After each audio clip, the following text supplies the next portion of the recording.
Shalom. Welcome to the teaching on community as a spiritual practice, the third teaching in a series of 4. And we have begun the teaching talking about establishing a spiritual community. We call, in our tradition in Hebrew, Kahila Kodesha, in the Sanskrit tradition, Sangha. And there are many traditions throughout antiquity that describe a community of people seeking a higher good, a spiritual community, a holy community, so to speak. So, as we begin to examine more closely the practical ways in which we can make this happen, in this third lesson, we're going to look more deeply at the practice itself. So we discussed how we have to acknowledge that we are a community, and just by that acknowledgement, then we have an intention. And the intention is for the emotional, physical, and spiritual well-being of one another together as a community. But this third piece in the practice, how do we do that and how that comes about, is sort of where the rubber meets the road. We talked in our last lesson about the golden rule, which exists in pretty much every one of the spiritual traditions, which is based on love your neighbor as yourself. And we all know this golden rule in different forms, in different shapes, but it's very difficult, even though we know it, to say we live it. So knowing it and living it are two different things. Just having the knowledge of something doesn't mean that we actually have the experience of something. So we talk about how we can have this as a real part of our lives.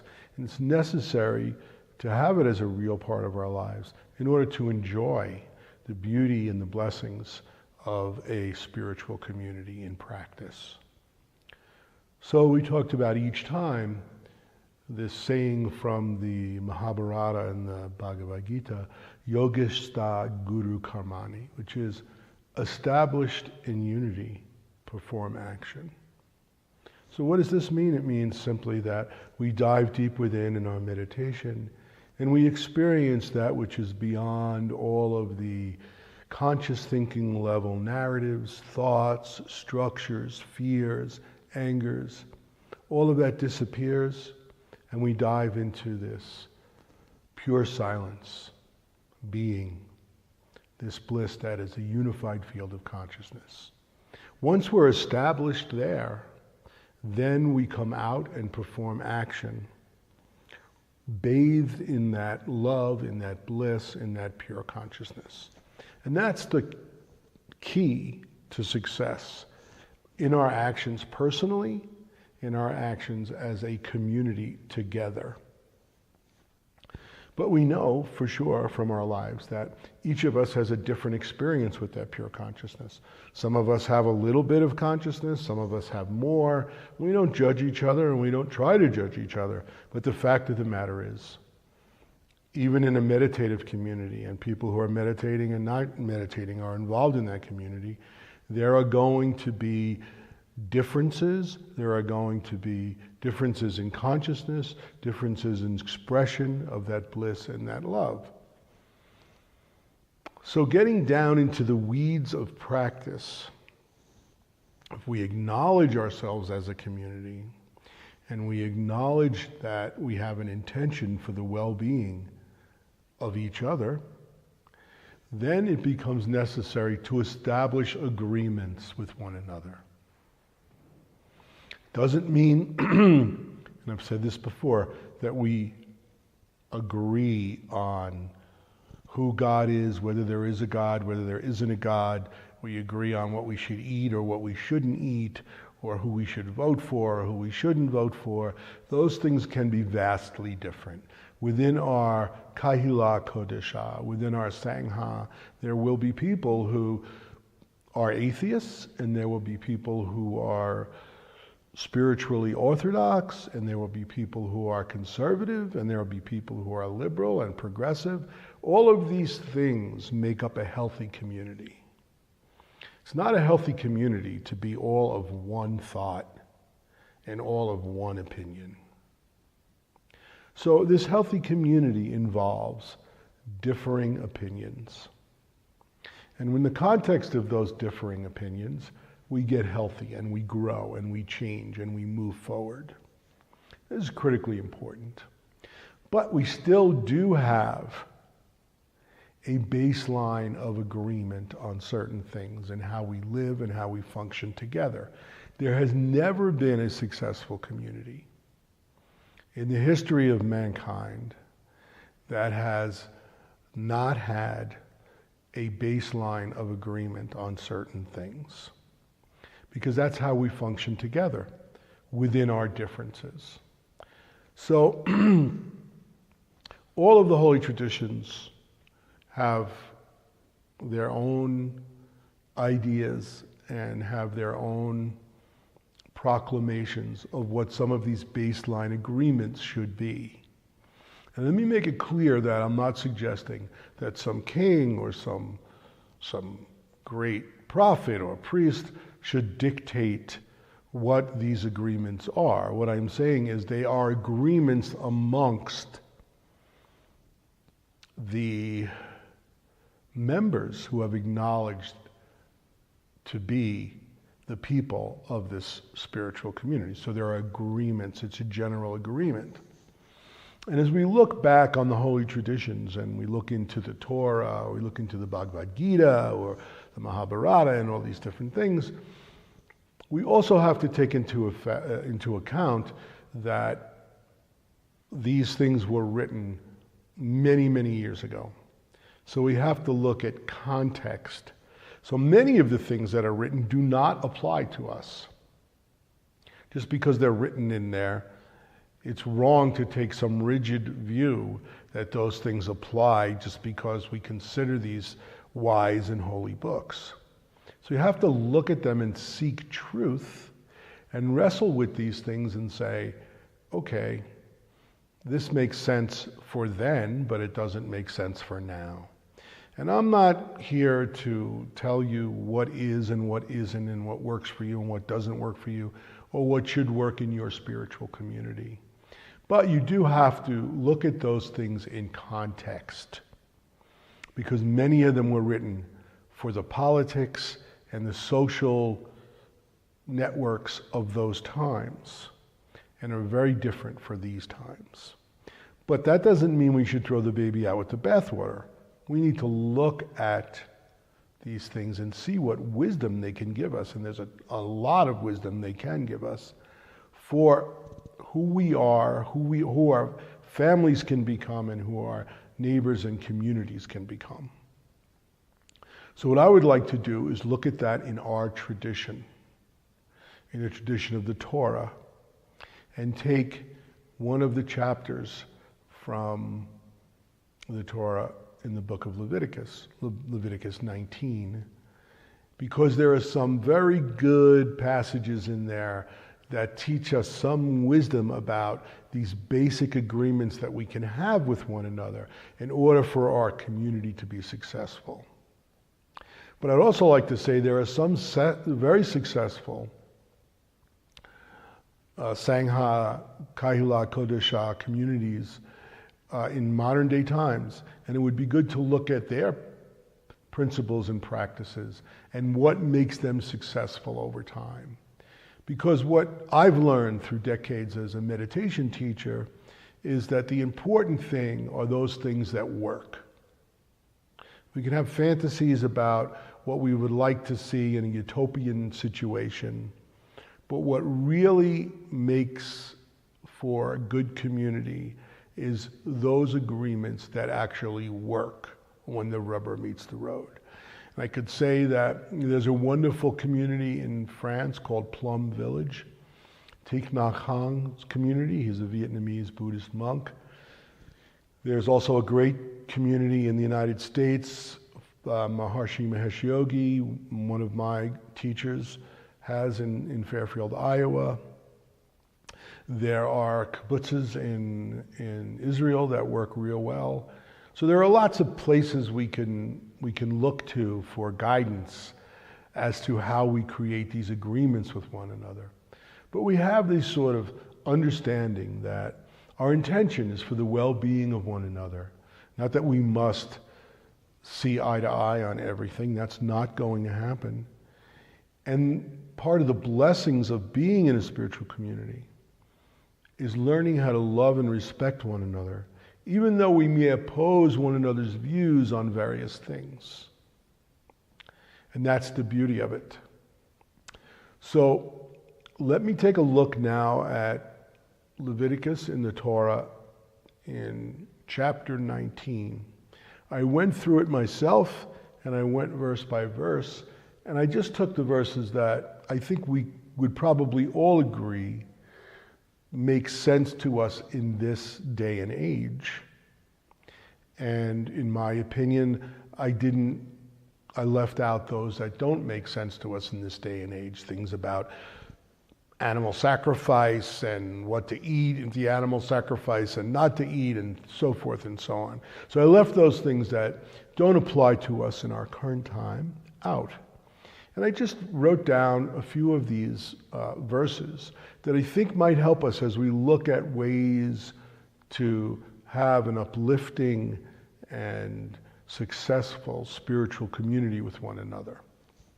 Again, I'm not suggesting that these should be our agreements, but this gives us an understanding as we look at how to practice spiritual community with one another. So the very beginning of the chapter 19 in Leviticus, the second verse, the words are, "Be holy as I am holy." This is the Lord speaking, so to speak. Be holy as I am holy. And when I talk about Kahilah Kodeshah, I'm talking about Kodesh is the word in Hebrew for holy. So Kahilah Kodeshah means holy community. And this statement in Leviticus is saying, be a holy community. Be holy as I am holy. But what does that mean? What does holy mean? It means different things to different people. It's not about a narrative. It's not about some kind of worship. What it means in Hebrew, I went into in depth in the class I'm teaching in the Sefer Yetzirah, on the Sefer Yetzirah. So if you're interested in taking that class, please let Jack Leopold know and he can sign you up for the class, and it's all video recorded, so you can catch up on it. But just briefly, now that we're in the spring season, we just recently celebrated the Passover, which begins in the month of Nisan. And in this month of Nisan, we celebrate the Passover every year. And Passover is about a story of freedom. We were slaves in Egypt, and then we became free, and the process of gaining that freedom. But it's also a metaphor for us and ourselves in our own internal freedom, because we enslave ourselves to various structures and illusions and rigidities and narratives, right? So this story of the Passover Seder isn't just a history lesson or a political lesson on slavery and freedom, although it is that. It's also about our internal freedom, letting go of those things that we collected within ourselves. And our meditation practice is the biggest help we have for that. It loosens up those frigid waters. It gets rid of those shells that we've created within ourselves. And it exposes us in a vulnerable way, but in a very beautiful way. And we experience that divine love that is within us. And that divine love within us, then we begin to experience outside of us, in our family, in our neighbors, in the environment, in nature all around us. This is what essentially being holy means. So that is the beginning of any spiritual community, being holy. So we say, Kahilah Kodeshah, Be a holy community. In that sense, we experience that love, and then the golden rule comes naturally to us. So let me go on to the verse 3, the very next verse. The very next verse says, "Fear everyone, their mother and father, and keep my Sabbath days." Okay, so at first that sounds negative. Be afraid of everybody. I'm going to send you back to another one of my teachings on fear on our YouTube channel, and I discuss the different types of fear as they're laid out in this Torah. But I'll say for now, in case you don't have time to go back to those lessons, this fear is not the kind of fear that is a negative fear. This is yirah in the Torah, which means more of awe. We're in awe of our neighbors and our mothers and our fathers. It's a type of fear that breeds respect, and it comes from love and respect. So to repeat it, if you think of it that way, be in awe and respect of everyone, their mothers and fathers, and keep my Sabbaths. Sabbath's about rest, a holy rest. So if our lives are going to work together, here in the West especially, we're constantly running and doing this and doing that. Even our vacations are full of running and partying, and then we work so hard. And the Torah tells us to rest way more than it tells us to work, like 100 times more. The importance of this unique rest that we get in meditation. And we take certain days during the week and during the year to spend them in rest as well, in addition to our daily meditation.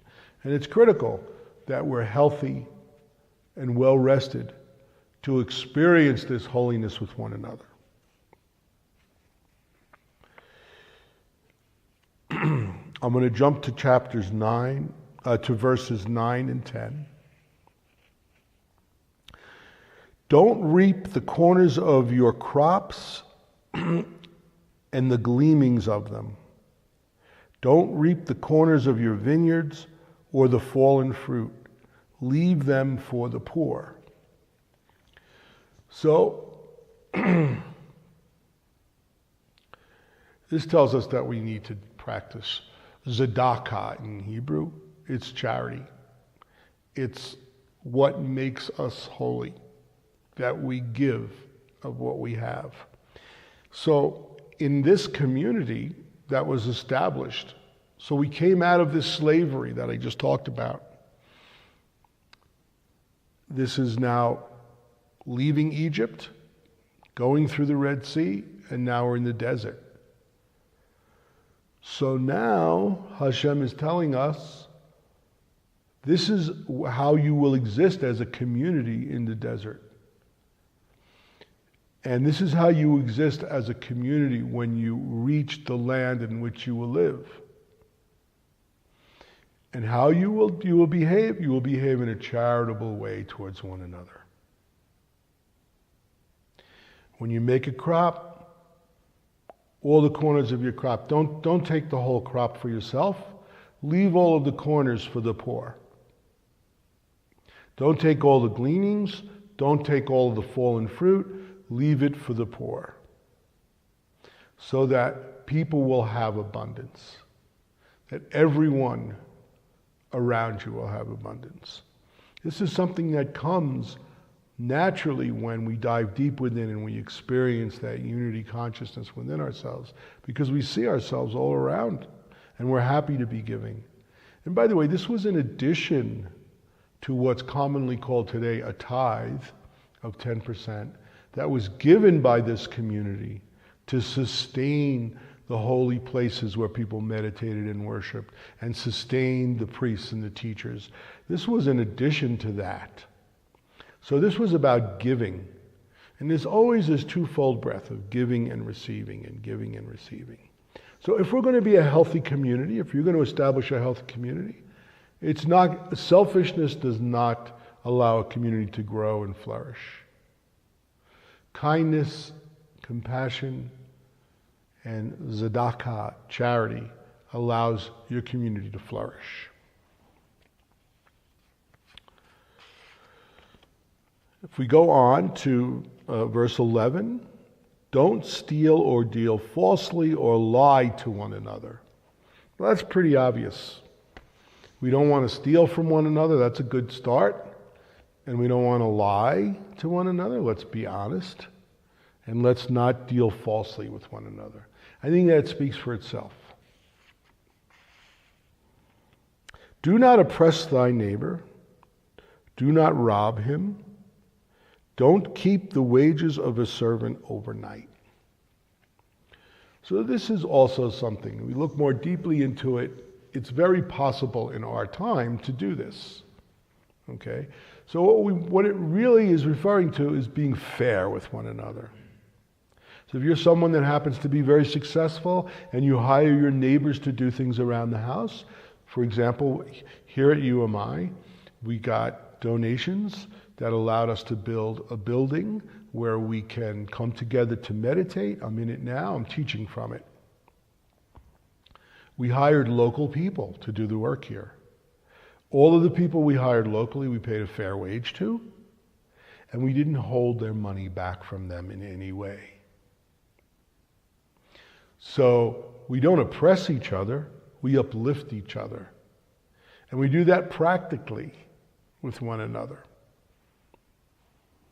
So when it says, don't keep the wages of a servant overnight, it means we don't do this ugly practice of holding back people's money so that we can have it longer.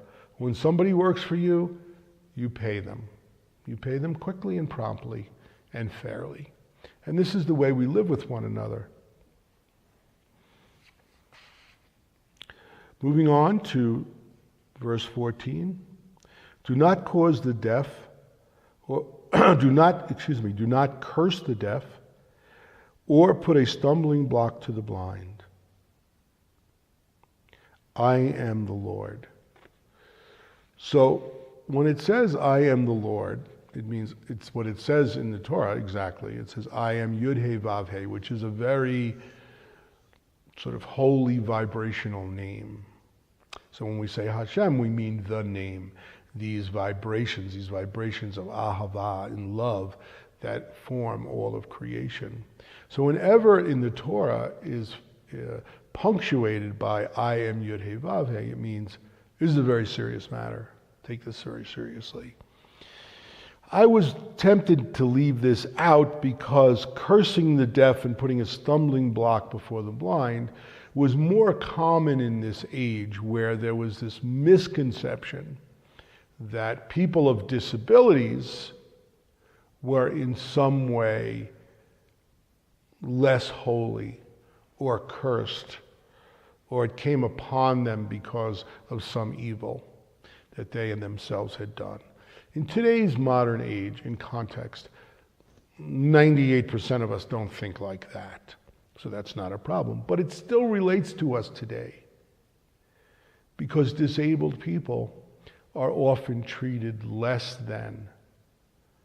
And we have to be mindful of that in our communities and uplift those and treat those people who are disabled in an extremely fair, kind, and compassionate way.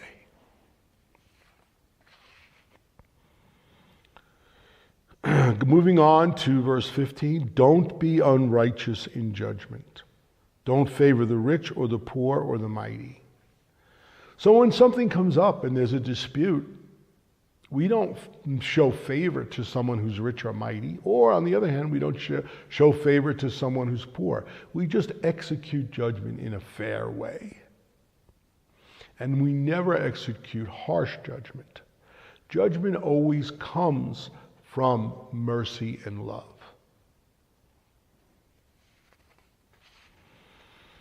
Verse 16 and 17. Don't be a talebearer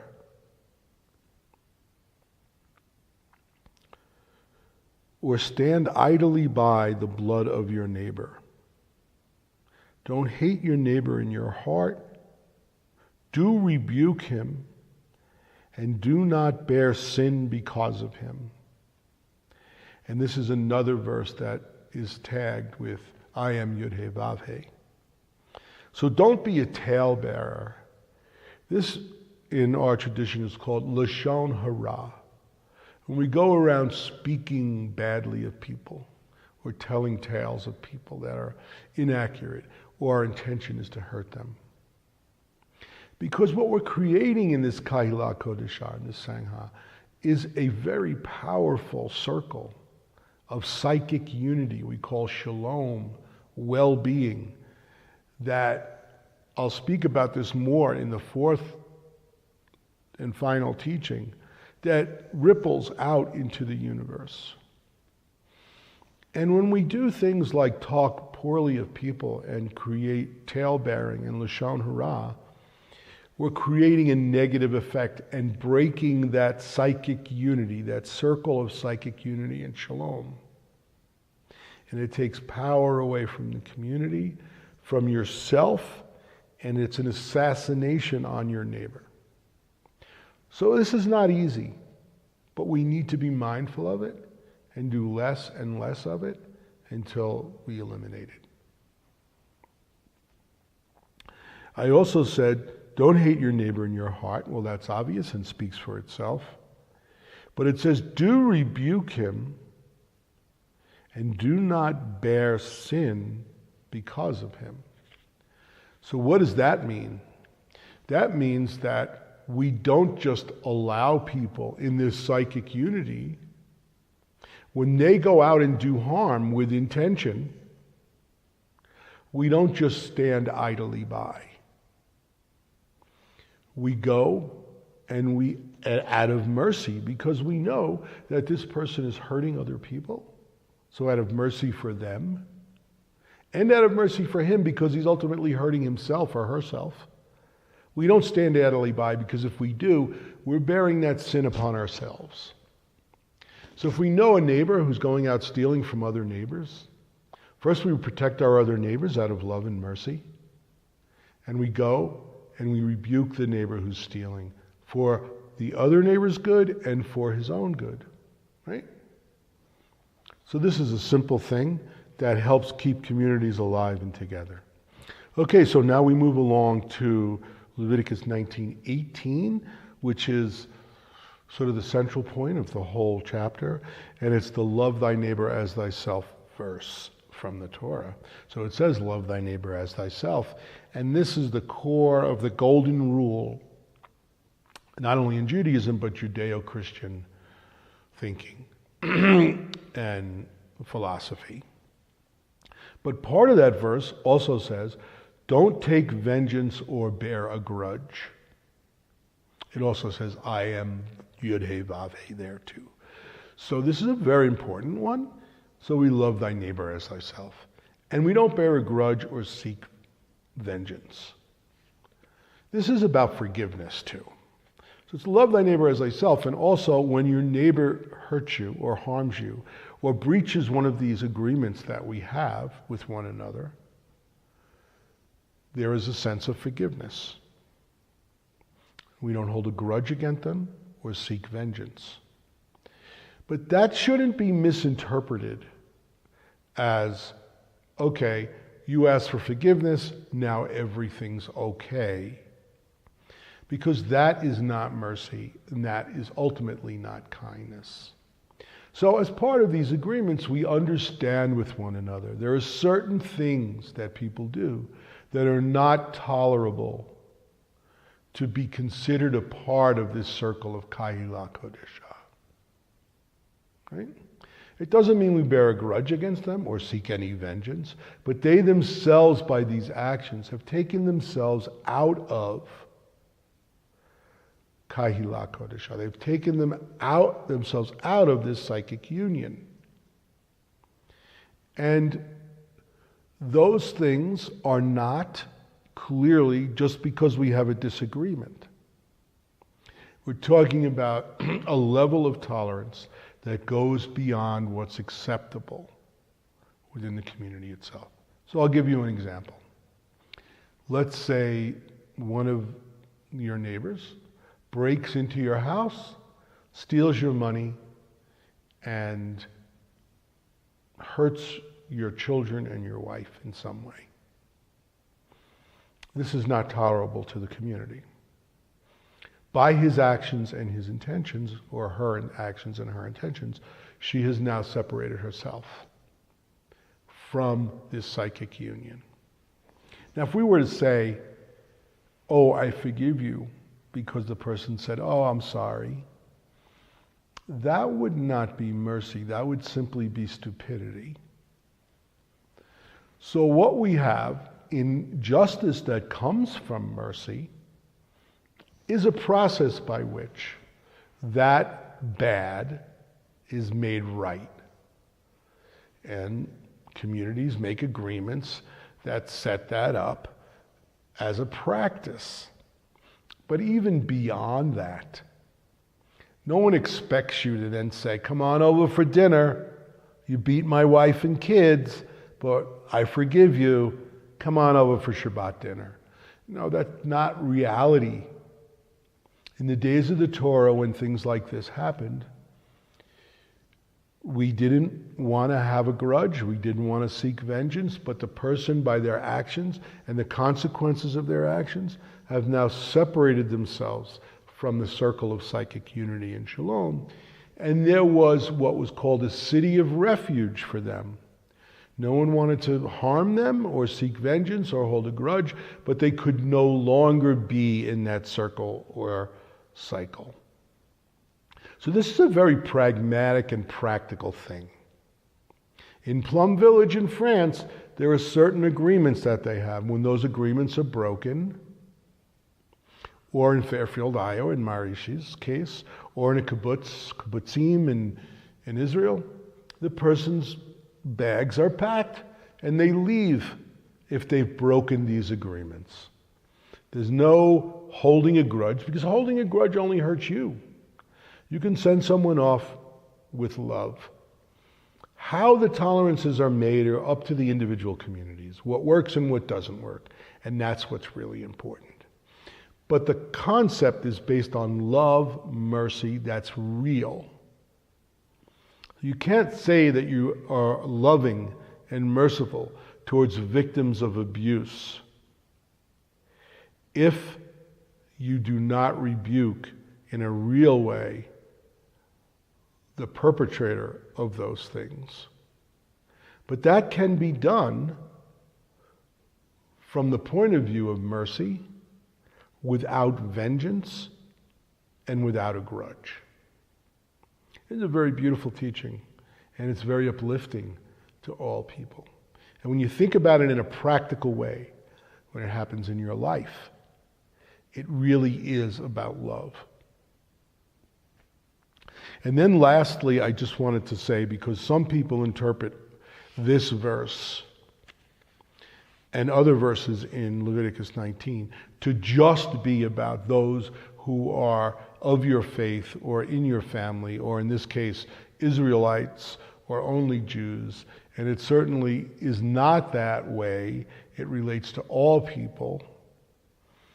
And it even says that in Leviticus 19:33 and 34. And I'll read that. Do no wrong to the stranger or sojourner in your land. The stranger that sojourns with you shall be as the homeborn among you, and you shall love him as yourself. Remember, you are strangers in the land of Egypt. I am Yud-Heh-Vav-Heh. So that is a critical point in this verse, especially tagged with I am Yud-Heh-Vav-Heh. So I'll read it again. Do no wrong to the stranger or sojourner in your land. The stranger, sojourner with you, shall be as homeborn among you, and you shall love him as yourself. Remember, you are strangers in the land of Egypt.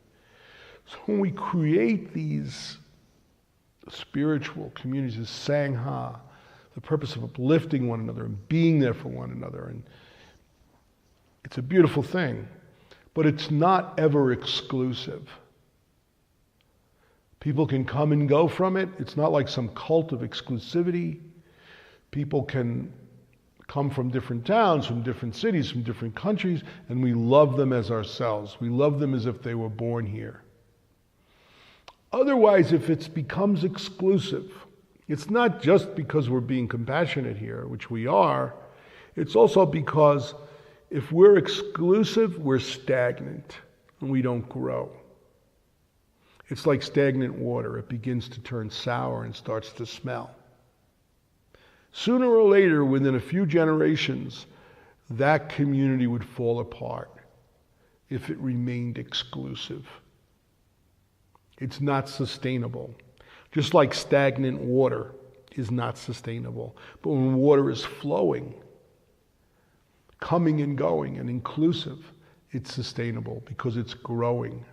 And that's what Sangha is. That's what Kahilat Kodesh is. It's organically growing and moving and expanding. And that love grows and expands. So these things obviously are just a template that can be used or not used, and there are other templates that can be used or not used. I realize this is getting deep into the weeds, but if you're going to practice spiritual community, we have to practice it with agreements that work when the rubber meets the road. We don't all have to agree. In fact, that's never going to happen. But we have to love and respect one another.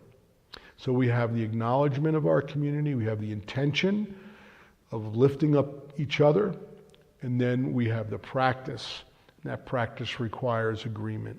So next, final lesson, I'm going to talk about all of the beautiful things that happen when we actually practice this.